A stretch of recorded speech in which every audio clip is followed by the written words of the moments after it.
ঝাড়খণ্ডের পাহাড়, মেঘ, জঙ্গল আর জলপ্রপাতের পথে আজকের যাত্রা নেতারহাট থেকে লোদ জলপ্রপাত। চলুন শুরু করি এক অসাধারণ পাহাড়ি সফর।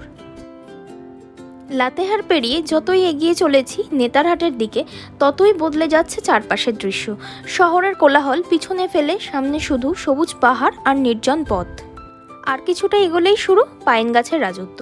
দুই পাশে সারি সারি পাইন, মাঝখান দিয়ে আঁকাবাঁকা পাহাড়ি রাস্তা। মনে হচ্ছে কোনো সিনেমার দৃশ্যের মধ্যেই গাড়ি চালিয়ে চলেছি।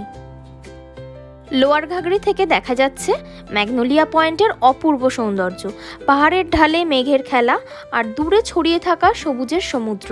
নেতারহাট যে কুইন অফ ছোটনাগপুর তার একটা কারণ এখানেই বোঝা যায়। এরপর আমাদের গন্তব্য নেতারহাট লেক। শান্ত জলের আয়নায় প্রতিফলিত আকাশ আর চারপাশের সবুজ এই জায়গাটাকে করে তুলেছে আরও সুন্দর।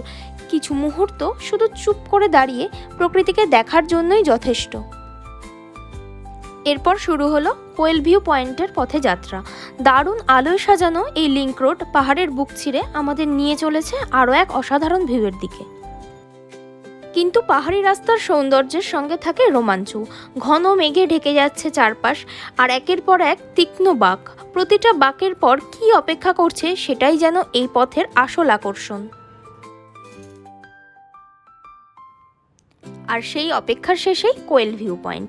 নিচের গভীর উপত্যকার বুক দিয়ে বয়ে চলেছে কোয়েল নদী।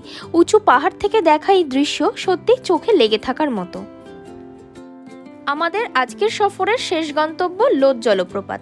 ঝাড়খণ্ডের সর্বোচ্চ জলপ্রপাত। প্রায় 110 মিটার উচ্চতা থেকে জলধারা নেমে আসছে পাহাড়ের বুক চিরে। দূর থেকে শোনা যায় জলের গর্জন, আর তার কাছে গেলে অনুভব করা যায় তার বিশালতা। নেতারহাটের শান্ত সৌন্দর্য থেকে লোধের এই দুর্দান্ত জলধারা, এক সফরেই যেন প্রকৃতির কত রূপ দেখতে পেলাম। কখনো পাহাড়, কখনো মেঘ, কখনো জঙ্গল, আবার কখনো জলপ্রপাত।